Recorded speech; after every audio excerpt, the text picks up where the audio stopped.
custom rod builders that have the equipment, the knowledge, and the skill to turn their own custom handles and grips really have a leg up on their competitors. Being able to do this allows the custom builder to offer a much wider array of shapes and sizes and colors in terms of grips and handles than what is available from an off-the-shelf parts perspective. So you got to start somewhere. So why don't we get underway with the basic turning steps for a natural cork grip.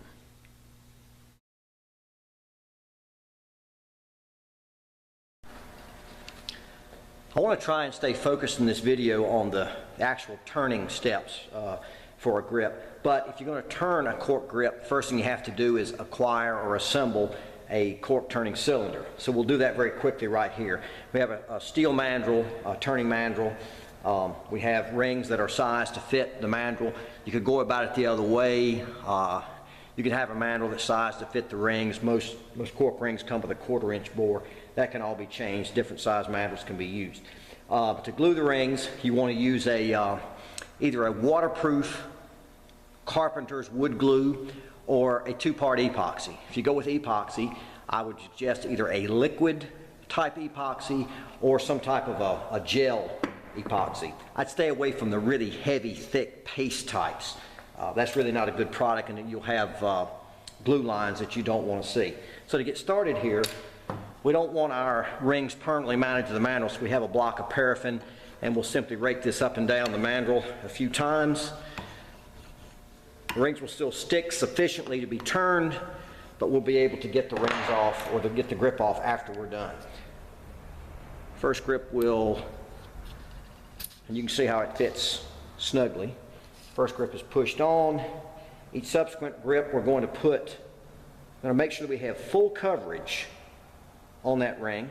We don't need a lot of excess. You can scrape off as much as you want. Just make sure you are fully coated. And we're going to push this ring down onto the preceding one, give it a little twist to make sure that the epoxy is smeared and coats everything. And so on and so forth, essentially. We'll do this with each succeeding ring until we have built up our 7-inch grip.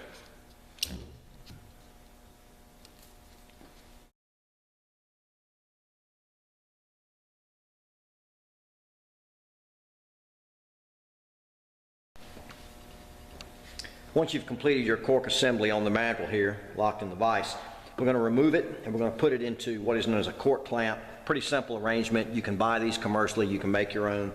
A couple of scrap pieces of wood, some threaded rod, some nuts and bolts. You can pretty much see what we're doing here as we tighten the wing nuts. We're putting compression force on the cork, squeezing out the excess glue, making sure that all our mating surfaces are in full contact. You don't need to use a lot of force, but they need to be snug. You also want to make sure you're exerting even force. So you want to measure side to side, and if you note that one side is a little taller than the other,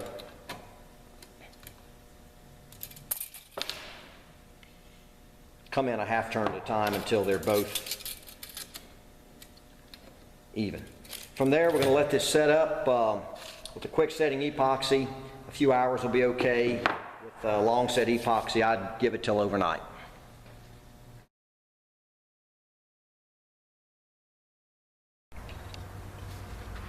The tools required to turn a natural cork grip are inexpensive and few. Most all of these, in fact all of them, can be had at any good hardware store, most likely even at your run-of-the-mill home improvement store.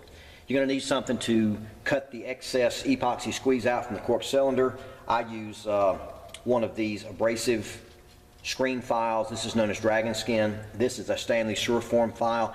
Either one will work. The next thing we have to do, you have to make sure the circumference of the grip, the outside of the grip, is concentric with the inner bore. For that, I like to use a half-round lathe cutting tool. This is excellent for that purpose. But you could just as easily take a piece of steel stock or even a flat metal file and hold the end of it against a grinder for a second just to make sure it's absolutely totally square. It raises a little burr, and that will cut the outside of the grip as well. Then we go to a wood rasp, or what's commonly known as a 4-way tool. I use this for squaring up the ends of the grips. You could just as easily use a sanding block or block of wood with some 150 grit sandpaper and do the same thing. From there we go to our sandpaper. You'll need several grits, 60 to 80 grit for doing the bulk of your sizing and shaping, some 100 to 120 grit for that final shaping, and then you begin smoothing the grip. We'll use a 150, we'll move to a 220, and finally to a 320. You could go to 400 if you want, but it's not necessary. Okay, let's get started.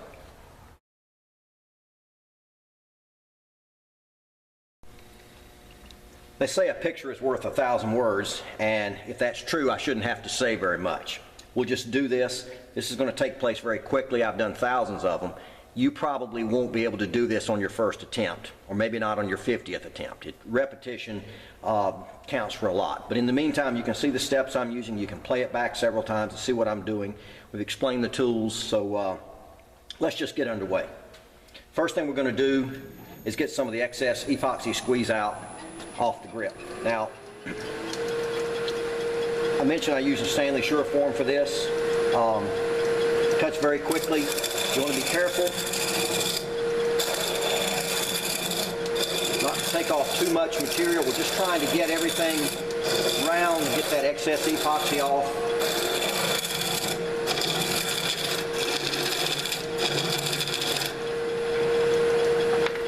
From there we need a grip that's concentric. We'll move to the half round tool. You'll notice, you can hear, it's only hitting on one side. That's because the grip's not concentric.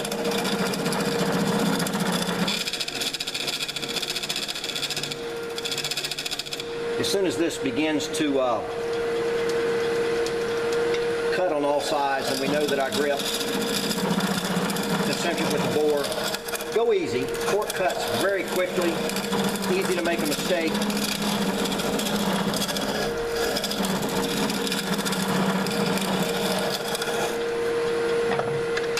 Now we'll start the shaping process. We're going to turn a reverse half Wells fly grip. Although it doesn't matter, the shape, the size, the technique's the same for a natural cork grip. We start with our 80 grit sandpaper, and you'll notice I use fairly thin strips. This is because it allows us to make our contours. If you use a wider strip, it's hard to make small, minute changes. And this is just going to get our rough shape knocked out.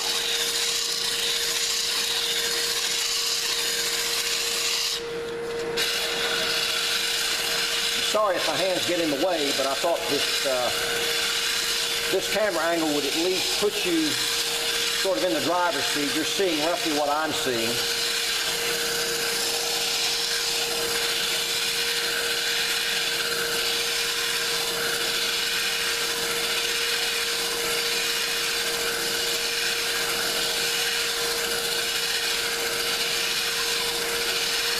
Keep the sandpaper moving. Now we'll work our wells in.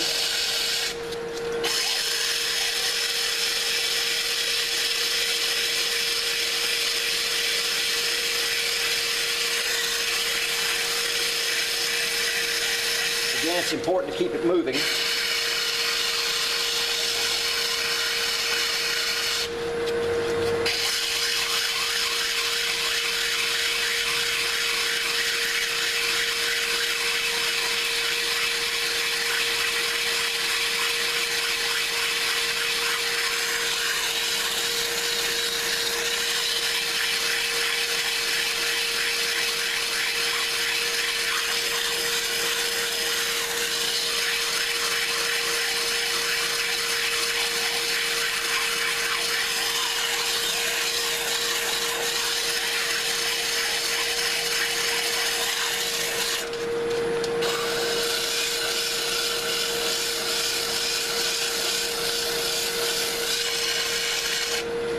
It's okay to check your progress every once in a while.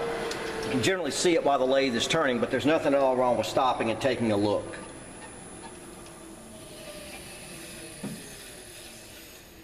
You can pretty much see where we're going with this, and that's the bulk of our rough shaping. We'll move on to the next grip and proceed.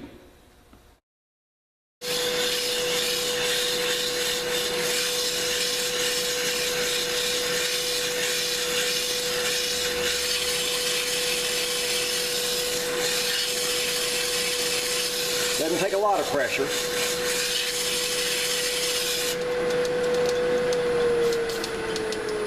Now we've pretty much got our grip knocked out. This will be the size we want. You can measure things obviously with a set of calipers or what have you, but after you turn enough, you kind of know what you want. You can do it by feel. So we've basically got our shape down. We're going to square the ends and we're going to smooth the grip up.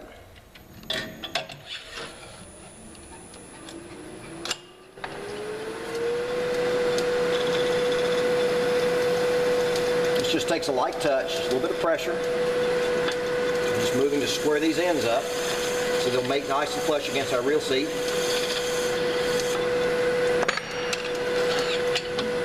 Now we'll move to our 150 grit sandpaper.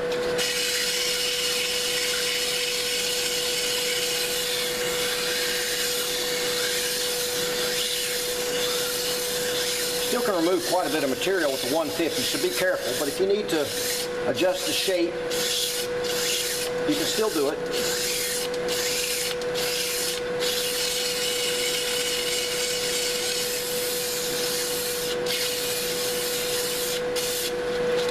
Keep it moving.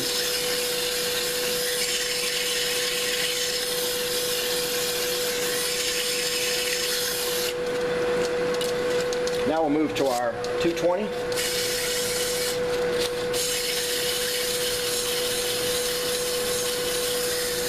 And with the 220, I'm going to add one other thing here, and that's to lightly round over the edges. I don't do that with the coarser sandpaper because those grits are too aggressive. All I really want to do here is just knock that edge off. Not going to round it too much. Again, that's personal taste.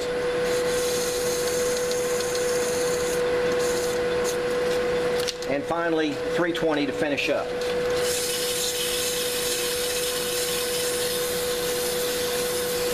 I apologize, my arm was in the way for much of this, but I'm right-handed, so typically my right hand goes over the top. But hopefully you've been able to see what I did here.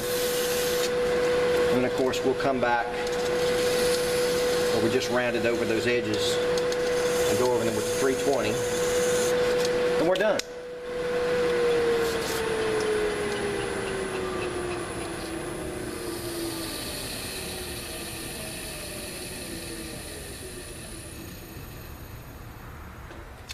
That's our reverse half weld fly grip.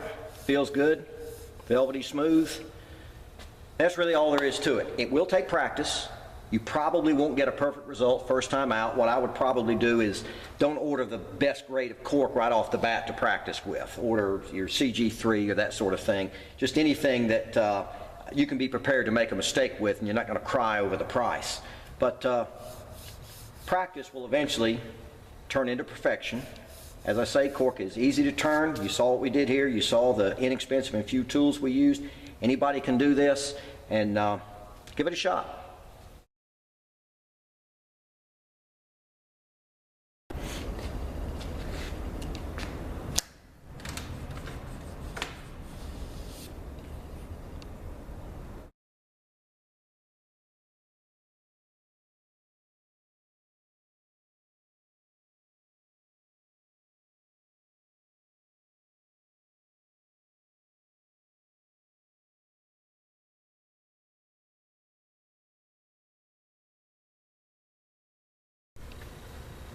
Once you have the basic turning skills down, you can expand into any number of different venues regarding custom rod grips and handles.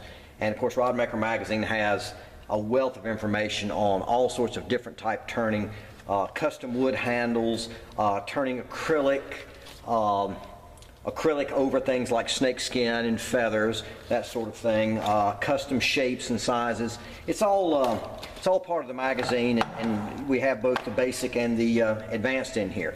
But for now, give it a try. Pick up some cork, try to emulate what you see me do here, and see what you think. It'll make you a better custom rod builder.